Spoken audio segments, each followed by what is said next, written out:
समुच्चय आपके जीवन में कहां कहां प्रयोग होता है और समुच्चय की उपयोगिता क्या है। समुच्चय का प्रयोग कब किया जाता है, आइए इसके बारे में हम समझते हैं कि समुच्चय क्या परिभाषा। सबसे पहले बात समझते हैं कि समुच्चय की परिभाषा क्या होती है। कई वस्तुएं जब आपस में मिल करके एक अच्छा गुण प्रदान कर देती हैं तो उसे हम समुच्चय कहते हैं। कई वस्तुओं का संग्रह ही समुच्चय कहलाता है। कई वस्तु का संग्रह ही, संग्रह का तात्पर्य समझते हैं ना, इकट्ठा होकर के। जब इकट्ठा होकर के कोई अच्छा गुण दे देते हैं, कई वस्तु जब इकट्ठा होकर के अच्छा गुण दे देते हैं तो उसे हम लोग क्या कहते हैं, समुच्चय की बात करते हैं। तो आइए देखते हैं समुच्चय की कंडीशन क्या क्या होती है। तो देखिए, थोड़ा सा हम बात आपको करते हैं कि समुच्चय के बारे में। सेट के बारे में हम चर्चा करते हैं कि सेट की कंडीशन क्या होती है। जरा आप देखिए, टी सेट चाय को बनाने में कितने लोग भाग लेते हैं। चाय को बनाने में जैसे आपको दूध हो गया, पानी हो गया, चाय पत्ती हो गई, अदरक हो गया,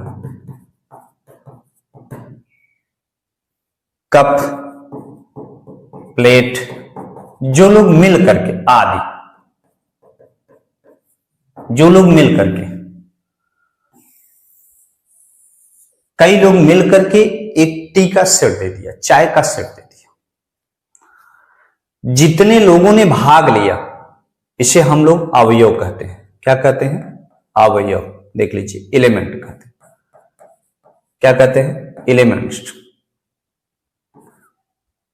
एलिमेंट्स कहते हैं। क्या कहते हैं? जितने लोगों ने भाग लिया उन्हें हम लोग एलिमेंट कहते हैं। ठीक, एलिमेंट्स कहते हैं। और जब ये लोग मिल करके एक अच्छा गुण प्रदान किया, इसे हम लोग सेट कहते हैं। क्या कहते हैं? समुच्चय।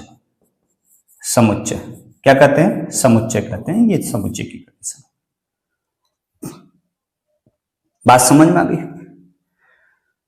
जिन लोगों ने मिलकर के एक अच्छा गुण प्रदान कर देते हैं, संग्रह होकर के एक अच्छा गुण, एक वस्तु को तैयार कर देते हैं, उन्हें हम समुच्चय कहते हैं। और जितने लोग भाग लेते हैं उन्हें हम क्या कहते हैं? अवयव कहते हैं। एक व्यवहारिक भाषा में आपको बतलाएं तो ज्यादा आपको समझ में आ जाएगी व्यवहारिक भाषा में क्या है।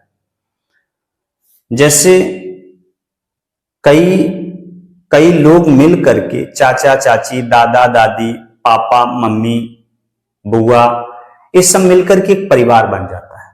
तो परिवार आपका क्या हो जाता है? सेट हो जाता है।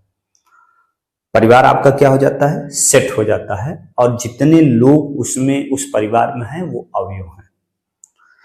कई परिवार मिलकर के एक गांव बनता है, गांव आपका सेट हो जाता है। और कई परिवार आपका क्या हो जाता है? अवयव हो जाता है। कई गांव मिलकर के एक पोस्ट बन जाता है, पोस्ट क्या हो जाता है? आपका समुच्चय हो जाता है, सेट हो जाता है। और कई गांव आपका क्या हो जाता है? अवयव हो जाता है। उसके बाद कई पोस्ट मिलकर के एक तहसील बनता है, तहसील आपका क्या हो जाता है? समुच्चय हो जाता है। कई पोस्ट आपका क्या हो जाता है? अवयव हो जाता है। कई तहसील मिलकर के क्या बनता है? जिला बन जाता है। जिला आपका समुच्चय हो जाता है। और कई तहसील क्या हो जाते हैं? अवयव हो जाते हैं। कई जिला मिलकर के एक प्रदेश बनता है, प्रदेश आपका क्या हो जाता है? समुच्चय हो जाता है। कई जिला आपका क्या हो जाता है? अवयव हो जाता है।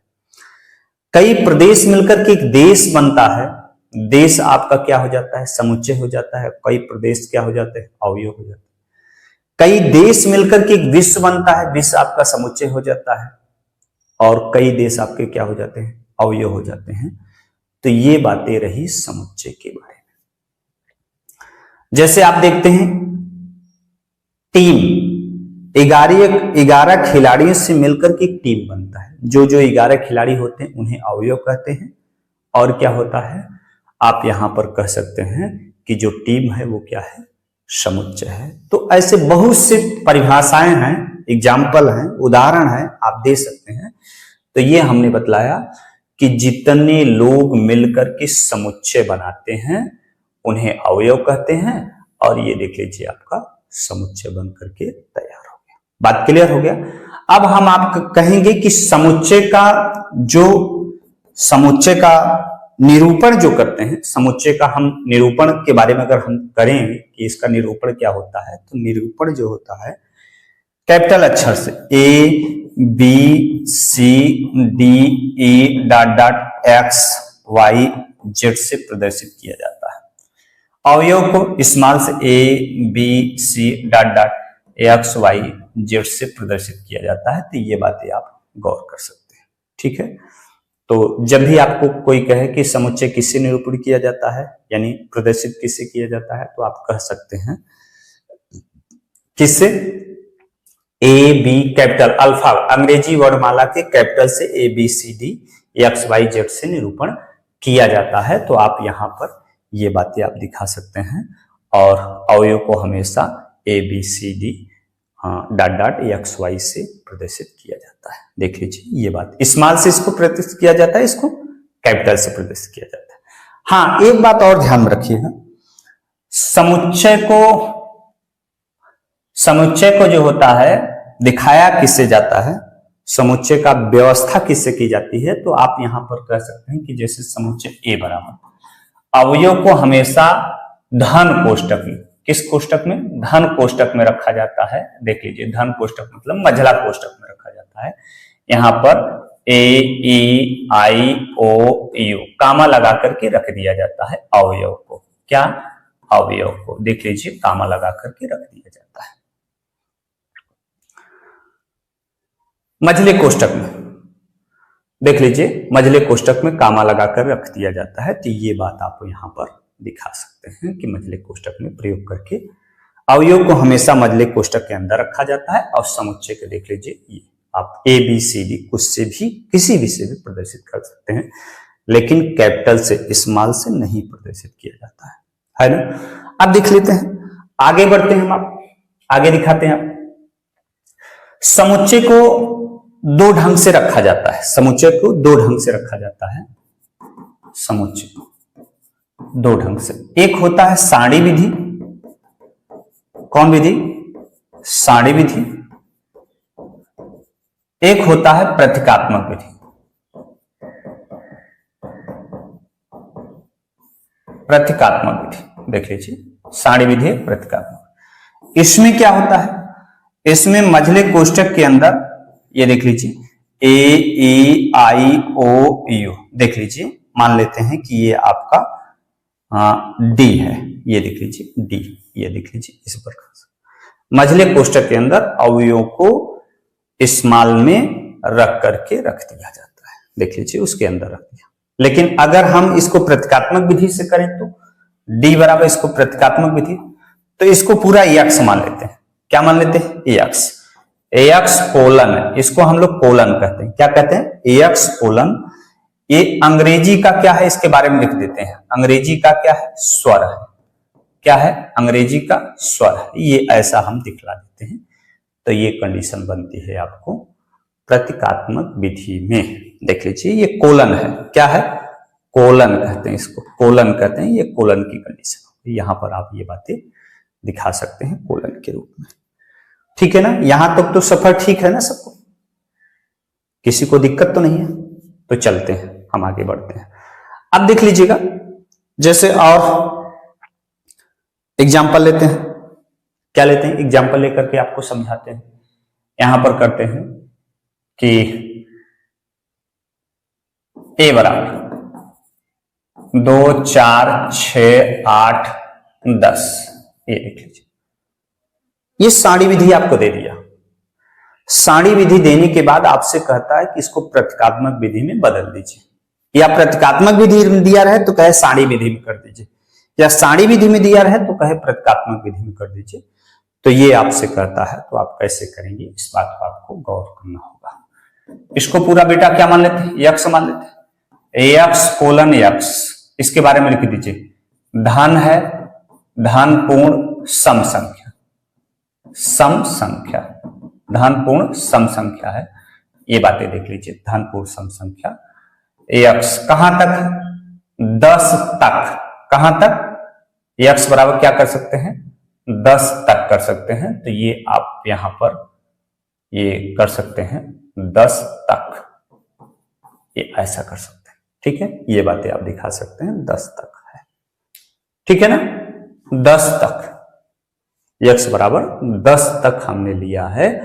क्या है, धन पूर्ण सम संख्या, धनात्मक है, सभी धनात्मक, अपूर्णांक है, अंश बटे हर तो है नहीं, पूर्ण है, धन है, अपूर्ण है, सम संख्या है, 2 4 6 8, 2 से विभाजित होने वाले।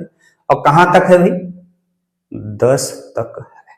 क्लियर है, ये बातें आप किस विधि में हो गया, ये प्रतीकात्मक विधि। ये कौन सी विधि थी, सारी विधि थी। यहां पर आप ये बातें गौर कर सकते हैं, सारी। ठीक है ना, कोई दिक्कत तो नहीं।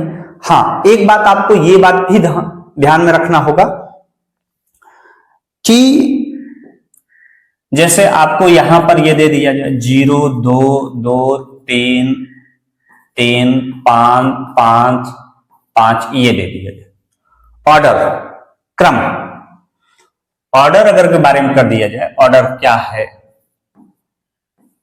ऑर्डर क्रम के बारे में कर दें, क्रम क्या है, तो हमेशा समुच्चय को, जो समुच्चय का अवयव होता है, पुनरावृत्ति में नहीं रखा जाता है, मतलब दोहराया नहीं जाता अवयव को, सिर्फ अवयव एक बार ही रखा जाता है। ठीक है, ये हमेशा इस बात को ध्यान रखना होगा आपको। क्या रखना होगा कि समुच्चय के अवयव को 2 बार नहीं लिखा जाता है, हमेशा एक बार ही लिखा जाता है, पुनरावृत्ति उसकी नहीं होती है। तो यहां पर आप क्या रख सकते हैं, 0, 2, 3, 5, ये देख लीजिए आप। यहां पर इसका ऑर्डर, इसका क्रम आप कर सकते हैं। ठीक है, ये देख लीजिए, ये बातें आपको गौर कर सकते हैं। ठीक है, हमेशा अवयव को क्रम में रखा जाता है, ऑर्डर क्रम में रखा जाता है। जैसे आपको यहां पर A B C है, तो इसको क्या रखेंगे, B C A रखेंगे। इसको क्या रखेंगे, C A B रखेंगे। ये इसका क्रम होता है, क्रम में रखा जाता है। तो यहां पर यह बातें गौर से कर सकते हैं किसका, समुच्चय के बारे में। ठीक है, समुच्चय के बारे में आप यहां पर ये ऑर्डर कर सकते हैं। अब हम आपको अगली जो स्टेप है उसके बारे में आपको समझाते हैं। क्या उसके बारे में आपको बताते हैं, देखिएगा जब गौर करके। बिलोंग और इज नॉट बिलोंग, इसको बिलोंग कहते हैं, बिलोंग, और इसको is not belong, not belong. देख लीजिएगा, इज नॉट बिलोंग का प्रयोग होता है, बिलोंग का प्रयोग होता है। इसके बारे में आप समझिए कि बिलोंग और इज नॉट बिलोंग के बारे में क्या क्या कंडीशन होती है। जैसे आपको यहां पर ये दे दिया, क्या दे दिया, x बराबर A_I_O_U, इतनी दे दिया। अब आपसे कहता है कि A.X, B.X, E.X, I.X, F.X, G.X, O.X, U.X। देख लीजिए, क्या A इस समुच्चय में है, क्या A अवयव जो है समुच्चय X में है, हाँ है, तो बिलोंग कर दीजिए। मतलब बिलोंग जो है अवयव को बतलाता है कि अवयव की उपस्थिति है कि नहीं। इज नॉट क्या दर्शाता है कि उस समुच्चय में वह अवयव नहीं है। तो देख लीजिए यहां पर करते हैं, B, स्मॉल b है ना, क्या B है इसमें अवयव में, इस समुच्चय में है, नहीं है, इज नॉट बिलोंग। E है, हाँ है, I है, हाँ है, F है, इज नॉट, G है, इज नॉट, O है, हाँ बिलोंग, U है, हाँ बिलोंग। देख लीजिए, ये बिलोंग इज नॉट के बिलोंग के बारे में हमने समझाया। देख लीजिएगा, A तो है, बिलोंग कर दिया, B नहीं है, इज नॉट बिलोंग, E है, बिलोंग कर दिया, I है, बिलोंग कर दिया। आप इसी ढंग से आप समझ सकते हैं कि बिलोंग और इज नॉट बिलोंग के बारे में आप गौर कर सकते हैं। देख लीजिए, यहां पर हमने आपको बतलाया, कोई दिक्कत तो नहीं है। अब चलते हैं, हम आपको क्या समझाते हैं कि समुच्चय के प्रकार क्या क्या होते हैं।